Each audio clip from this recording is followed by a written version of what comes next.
we are going into hot IPO of the week. It's Airbnb. Can I just say that somehow it's just turned into that for you? Yeah, well, yeah. You've just continued to choose IPOs. I mean, this is the third, and maybe the final for a little while. It was never planned, so... It literally, I just decided to do IPOs, and then I just kept going. So, we just kept going with that, and now we have one that is 1 month old. It's Airbnb. Can I just say something? This podcast is sponsored by Rainbird. They don't know that yet, but it's sponsored by them. I'm going to blur that out, and then I'm going to blur out you saying Rainbird. No, I said it too. No, I have more to... So much work. I'll let one of them slip, and then just for comedic effect. So, I think with this one, I don't have to explain it too deeply. Okay. I'm pretty sure everyone knows Airbnb, so, they kind of understand, you're going away... Yep. And you're looking for an alternative to a hotel. Most people would have used it by now, do you think? I think a lot of people would have used it. Yeah, I think so. It only started in 2007, so... Okay. So it was it's these three guys that were... one of them was living in Silicon Valley. Yep. And he just had this kind of idea. He just wanted to start a business, but he had no idea what he wanted to do. So what he did, he called up... He had like two friends, and he got them, and he said, hey, you guys should quit your jobs... Wow. And you should come and live with me in Silicon Valley. Must have been a pretty cool guy. Where the rent... Well, I mean, they listened, so, I think they did. So they moved from LA to Silicon Valley. Yep. Where the rent was very expensive and still is. Yeah. And that's going down at the moment.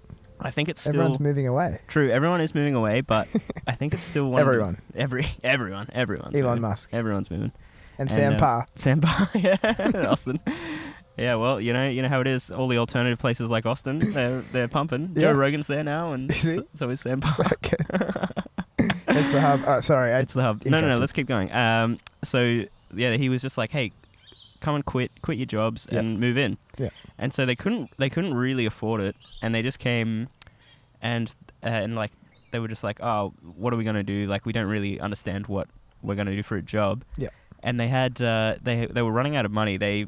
So they were literally there for like a month, and they were running out of money. Wow. No job, no idea what to do. Could I just question something for a sec? At this point, he hadn't pitched an idea for Airbnb at all. No, he hadn't pitched. So he's just kind of like, hey, you guys are pretty smart, or you guys are cool. I'd love to work with you. Let's do something. I think they went to uni in college in Rhode Island or something together. Yep. Cool. And so keep going. They had this design conference coming up, though. Mm-hmm. And so this is the founding story. This is where it gets really good. Awesome. And so they were like, oh, man, like, I don't want to lose my mates. The landlord just raised the rent by 25%. Yeah. It's, it's $1,200 a week. Crazy. And out of control. Yeah, well, you know how it is. Yeah. And, like, that was the cheapest place they could get or something like that. So, wait, $1,200? No, I don't know what it was, but I think it was $1,000. But really? Yeah, I'm pretty sure. Wow. I'm not, I mean... If it's wrong, you can do the asterisk and the actual number. Yeah, I'll do that. Yeah. That'll be right here. And and then, so anyway, they were like, oh, well, we can't really afford a split of it. Yep. We're really struggling with this. And then they noticed that there was a design conference coming up. Yep. And so what they did was they were like, oh, I know a way to make a little bit of extra money. Like, we're developers. We know how to make a website. Yeah. Let's make airbedandbreakfast.com. Nice. And they went to the design website, and like the design conference website, and it said hotels booked out. And so there was nowhere else to stay. And so they blew up 3 air mattresses. Right. So there's people coming in from out of town to this conference, and they realized that there was an issue where there wasn't enough places for these people to stay. And on the website of the design conference that they were going to, it just said no hotels. It said in red bold, no hotels available. Okay. All right, so there's an issue. And so they were like, oh, well, we know heaps of people going to this thing. Let's And they've got an apartment that they pay $1,000 or whatever it is for. And they were like, hey, we're going to set up an $80 a night for the 4-night conference. We're going to set up an $80 a night. Yep. We're going to give them internet, a desk, a breakfast, assumably. And then breakfast. We'll give them some cereal in the morning. We'll make them some bacon and eggs, whatever. Yep. And so then they started with that, and it really started to work. They got people on board. Yep. And they were literally like, hey, this was a good idea. But like, amazing. Where do we go from here, kind of thing? Totally. How do you scale it? And then they didn't really. That seems, if you're in that situation, you had a weekend and you did that and it worked well, it'd be difficult to come up with a good way of scaling that. Yeah. And so they did that, and they were like, and they had coffee with 10 investors or something like that, and all of them were like, "Oh, this is really weird, guys. Yeah. Like, I don't want to be involved in this. People are staying at each other's houses. Yeah. Like, that's so weird. Totally. Who's going to agree to that? Who's going to agree to do that? It seems a bit strange. And so, it's weird. It's a weird concept. If you go back, 15 years. Yeah. Or 13 years to 2007. It's definitely weird. So anyway, they had another event coming up. It was South by Southwest. Can I just pause for a sec? I don't know if anyone just heard that in the ambient mic, but it was a sick little M2 that just went past. Ah, okay. It looked awesome. Okay. It sounded sick. Was it one of the electric blue? It was electric blue, yeah. Yeah. It looked great. Sorry, keep going. Yes, no, brilliant. And so anyway, they went, all right, South by Southwest is coming up, and it's like a bit of it. So they did a bit of a trial period. They got a couple of people on, I think, and they didn't really have a huge amount of traction, but they got a couple of people and they got it to kind of work. Mm-hmm. So it's a bit of South by Southwest is a bit of creative conference kind of thing. Right. And then what happened was they properly launched their product on they decided to do it on Obama's inauguration, not inauguration, it was the Democratic National Convention. Okay. Which happens in Denver. Okay. So there were 100,000 people scheduled to come. Yep. And there were 30,000 hotel rooms in the city. Okay. So they were like, do the math. Okay, there's 70,000. There's a deficit here of 70,000 that we need to fill. Yep. And I think the mayor had even said, "Hey, we're opening up these parks. You can camp in them." Like there were that many people. Wow. Okay. Cool. And so anyway, so this was when Obama was a big kind of deal. He was running for his election, whatever. Yep. So then they kept. So then they got it kind of launched and they got it happening. Yep. And there were a couple of hundred listings, that kind of thing. Yep. So they were kind of launching. So they built their marketplace, and they got a couple of hundred people to put their houses on. Yeah. Yeah. Okay. Yep. So I think it was a very manual process. It was very much like, hey, I know you're renting this place out. Yep. Why don't you use on my new website, airbedandbreakfast.com. Yep. And so then they kind of launched it, and then they kind of had it going. Yep. And then they got it scaled after that launch date, because it was a great place to launch it because it was just such a big event and everyone needed it. You know? That's good. And so anyway, they launched it from there. They got a couple of thousand people signed up eventually, over a bit of time. Okay. But at this stage, they had a binder, like a CD kind of binder kind of thing. Yeah. But it was full of credit cards. So they had a book that was full of credit cards that they would max out one, use the next one, max out one. That's how they're bankrolling this. That's how they're bankrolling. So it's bootstrapping in the world of entrepreneurship. Yep, I've heard of that. And so it's a bit of a fun term. So anyway, they were really, really grinding to do that.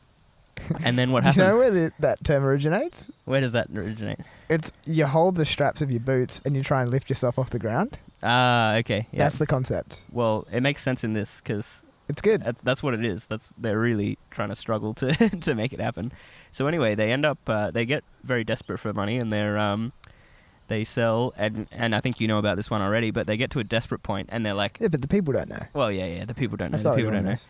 And no, well, you might be the only listener, but no, I'm just kidding. We're having a lot of fun. 100,000 subscribers by 2021.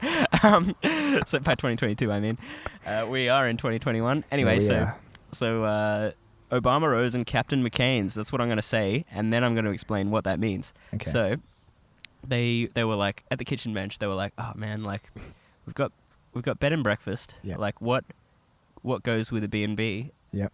Like bed and breakfast. Oh. All right. Cereal. They'll need cereal in the morning. They'll need cereal in the morning. Yeah, that makes sense. And so they were like, oh, okay. So like, what could we do? And then they thought of it's a 2 a.m. conversation. Yeah. They thought of a silly idea. They palmed it off. The next day, they're like, actually, this is not bad. What do we got to lose, right? It's not bad. So they got a whole bunch of cereal boxes, and then they took the cereal out of it. They bought it. I think they bought them wholesale. I don't know what that was. Some gunshots. Sorry. We're in the hood out here in Mount Hutton. So they got a whole bunch of cereal boxes and like wholesale cheap $2 kind of thing. Yeah. And then they created a custom design, one for each campaign. Okay. So like one for Obama, one for Captain, one for I heard John they McCain. actually just got Cheerios and reboxed them. Yeah. Well, yeah. It's Is that right?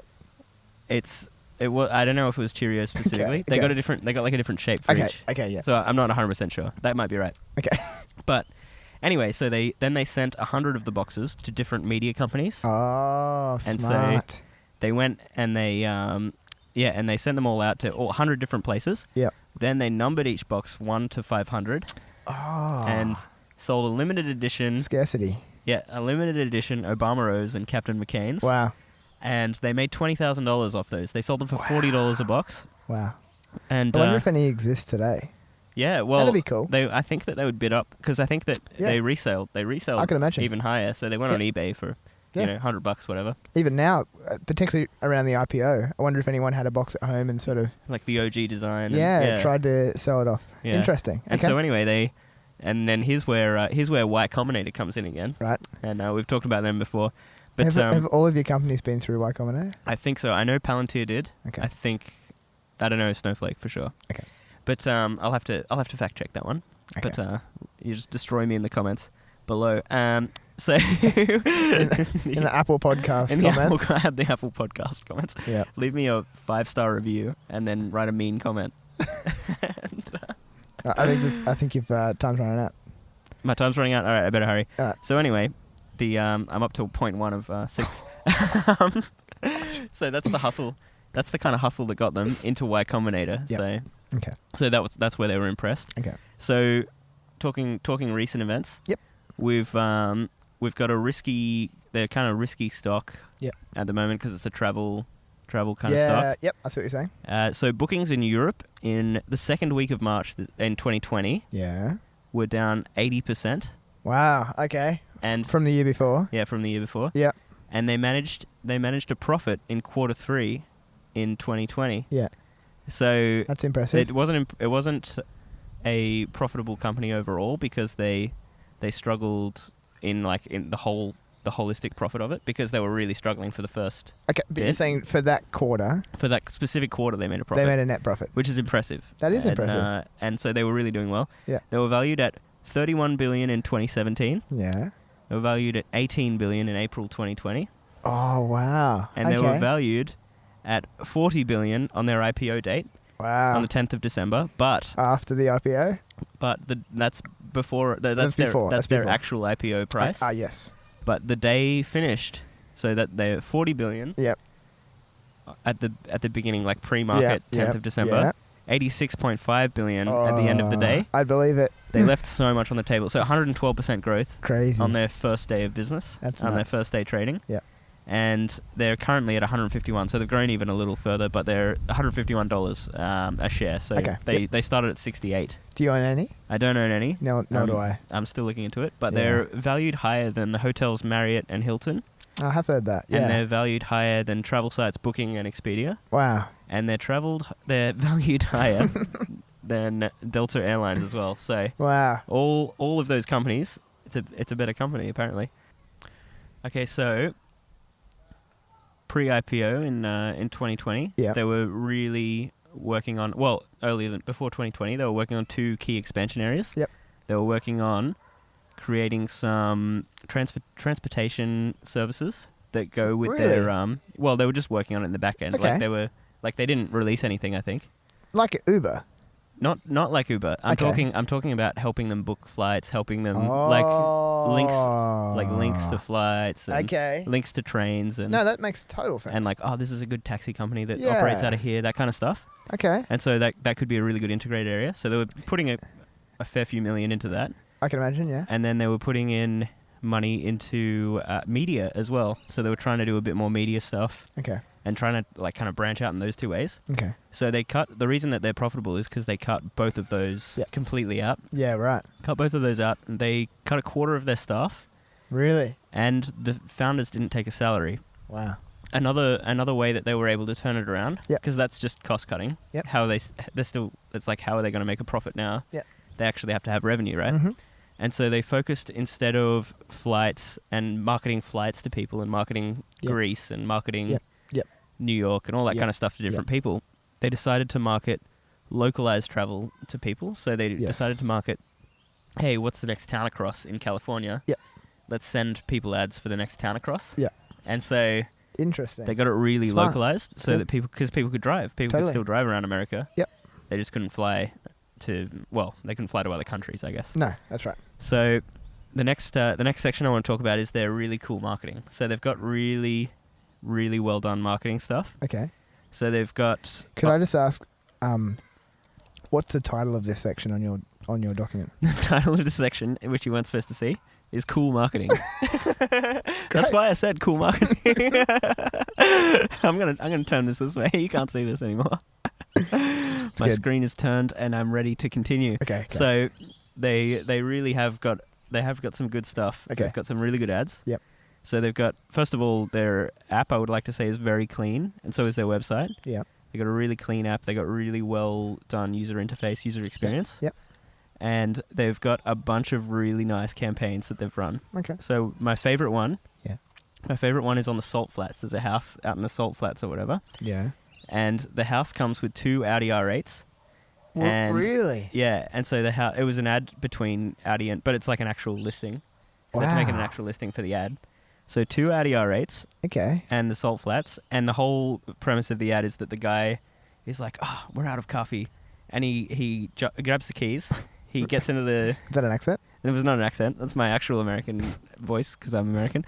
And and he grabs the car keys. Yep. And like he's like, what? He runs the Audi real fast. Whoa. Wow, so cool. And how did he get there? He would have had his car there as well, though. Well, I guess so. But it only shows the 2 Audis.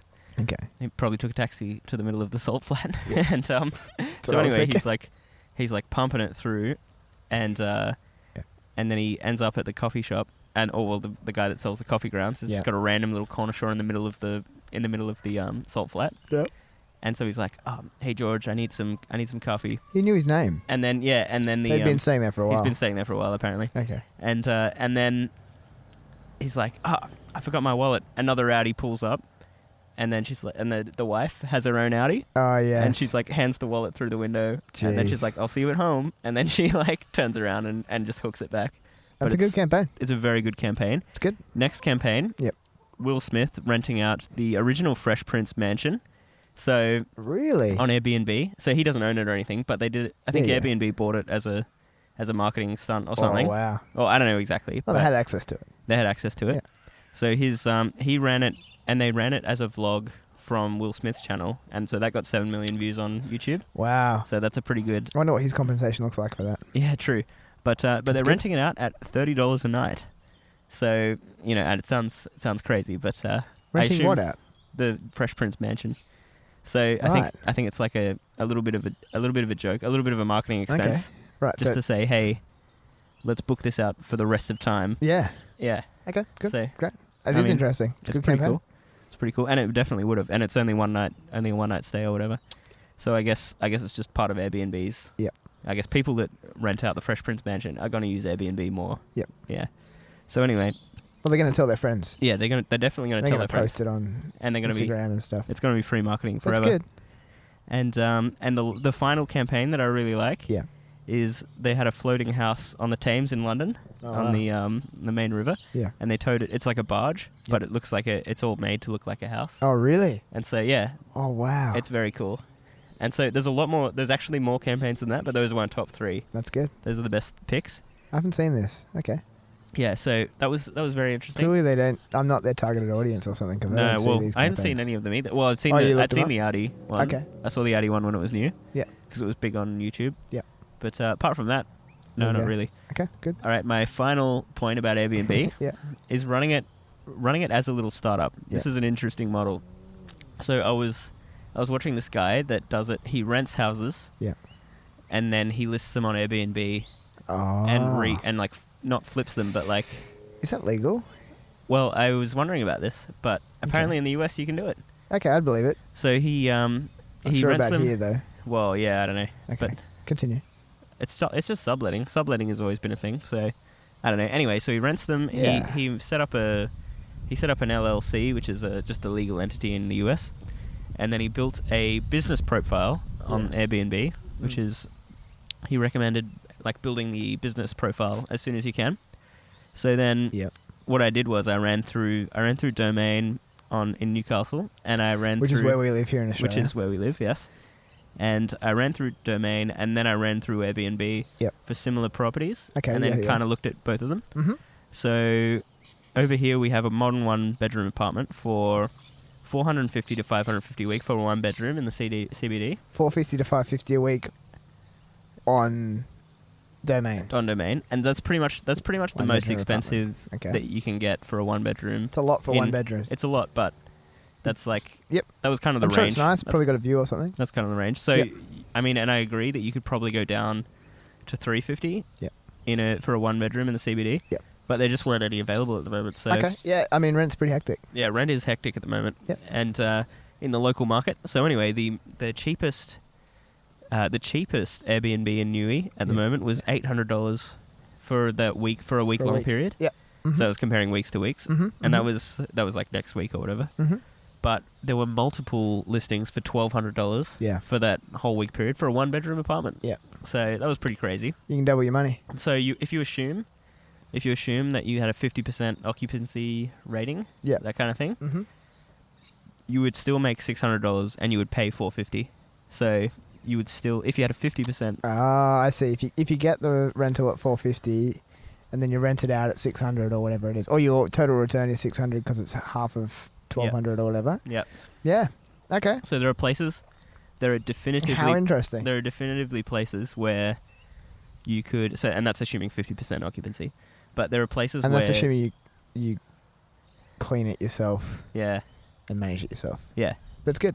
It's still good. So, but there are definitely places where you could make a higher spread. Off the difference there. Like there are definitely places near the beach or whatever which are a little bit more undervalued, that kind of thing, and you could make some good money. Wow, it's an interesting idea. Yeah. I mean, but in like my kind of conclusion is like it'd be better. It'd be interesting to model it, but it's probably better to own your own Airbnb. Yep. But you can't continuously scale that, like, and ramp it up crazy. Like you can. It's capital intensive, right? Yeah, it's very capital intensive. Yeah. Whereas the other thing is just you're taking a risk. You're just taking a bigger risk. Yes. And then interesting. Just being like, haha, let's see if this works. Yeah. Okay, that's good. I like it. Yeah. Cool idea. Don't know about the legalities of it. I don't know if we condone it, but it's a cool idea. Yeah, well, we'll see. Nice. We'll see what happens. Nailed it. All right. Do a reset.